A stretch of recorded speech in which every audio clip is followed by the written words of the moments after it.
everybody, it's Hunter here at Aqua Paradise for another episode of Hot Tub 101, joined once again by Jim. How are you? I'm good, Hunter. How are you? I'm good. So today we're talking about top mistakes to avoid when buying a hot tub. Yes. So there are plenty of mistakes that could be made. Oh yeah, We have a whole list of them. For sure, Multiple pages. Yeah. Now, so what do you say to someone who comes in here and is like, am I making a mistake? Yeah, I mean, we get that all the time, right? People come in, they think they want one, they come in, they look, they kick it around, they go home, they come back, they go home, come back. That'd be me. Yeah, me too, man. You're trying to get me. You're trying to get me into a hot tub, and I kind of keep pushing it off. And I'm like, I don't know if I have the room, stuff like that. And I still don't have one yet. Yeah, you don't. No, we're working on that. So yeah, so people come in all the time, right? And they're like looking, yeah, maybe in 6 months or whatever. So yeah, we see it all the time.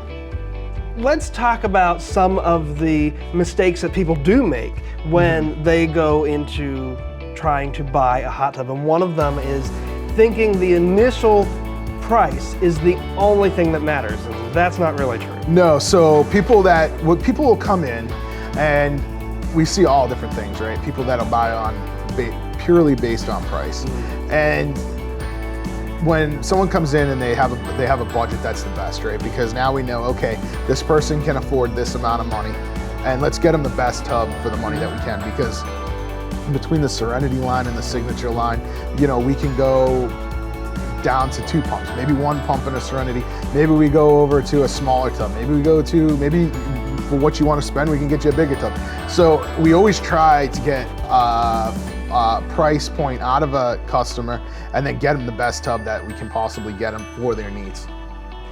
Upfront costs are important. They're not the only cost, because with hot tubs, swim spas, there are those ongoing costs. Tell me more about what kind of ongoing costs. Yeah, so with a self-clean system, we tell people all the time, like, that's designed to reduce your chemical costs. So your upfront cost on that may be slightly higher than it is of a non-self-clean, but you will save the money on the back end of that with chemical use, even energy efficiency, right? Because we're filtering the water, and it's just, there's so many things to consider with a hot tub. It's not just the price, and we have a lot of people that are just so focused on that. So mistake number 2 that a lot of people make is not understanding the crucial role of insulation. So maybe they go online and they just sort of buy one of those hot tubs that you can get online. Yes. It's not going to be the same. It's not going to be anywhere close to the quality of something you're getting here. And some of that is because of insulation. So tell me more about that. So insulation plays a huge role in the energy efficiency and the cost to operate the tub. And HydroPool does a phenomenal job insulating the tubs, right? Because we use the thermal blankets opposed to spray and foam, or even some of the companies that are using like a down type foam or down type stuffing insulation. So in terms of service, right? So when you're out of warranty, service is all hourly based. So with a HydroPool tub, after the sale, when the warranty's up, it's cheaper to maintain because it's easier to get into and work on. HydroPool, by using the thermal blankets, you're able to actually vent the tub. So down here in South Carolina, where it's super hot, you're actually able to open that up, let the air breathe through the cabinet, which is, provides longevity to the pumps, the spa pack, everything.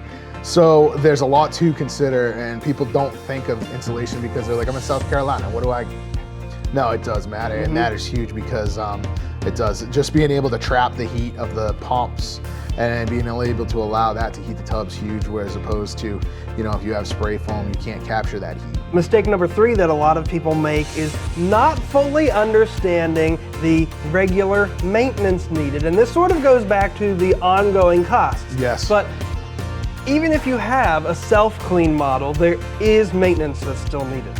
Yeah, there is. You still need to, choose your sanitizer on the tub, whether it's bromine or chlorine.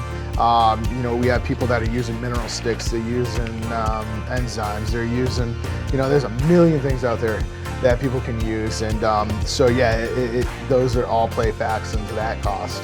And mistake number 4, buying on appearance alone, is something that We all get. We all. Oh, yeah, we all you know, do. that, I'm you guilty. see that shiny thing over there, and oh, that's shiny. You know, I probably got to have that one. But that isn't the best way to go shopping. Yeah, no, no, it's not. You shouldn't judge a book by its cover, right? So therefore, I mean, appearance is definitely huge, but it's not. That shouldn't be a real deciding effect. It's like buying a car because you like the color. Right, the car could go down the road, ride like complete garbage, but hey, it's pretty. So it's the same thing with a hot tub, right? Like, yeah, sure, you can have, the thing can look beautiful, but if you turn around and you have no jets, or the jets are underpowered because the pumps are small, or whatever it may be, yeah, no, it's kind of. And you can be sure with a brand like Hydro Pool, you're going to have something that is all going to work. The heat's going to work, the pumps are going to work, and if not, then you do have your warranty. And exactly. You have it backed up.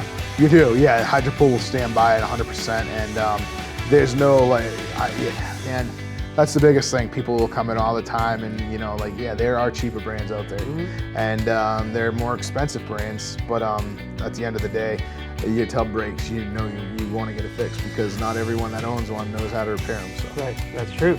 And then, so moving forward then to mistake number 5 is just going to the person who sets up a tent outside the mall, or just, tent sales. Now you do tent sales too, but those are different. Those are different. Yeah, but just those people who pop up there for a day or a weekend and then they're gone. They're gone. And you never see them again. And, yeah.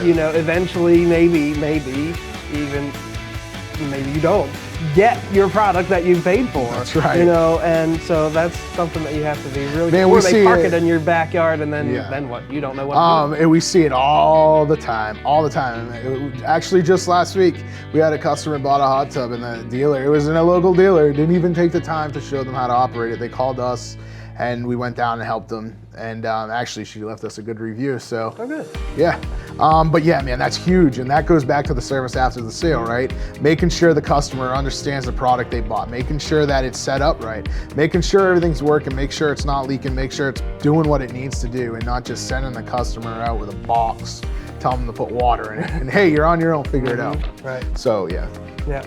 Okay, well, those are our top mistakes that you can make that we're trying to help you avoid when you're buying a hot tub or a swim spa, Jim. Thank you very much for joining me again today. Thank you all for watching, and be sure to stay tuned for the next episode.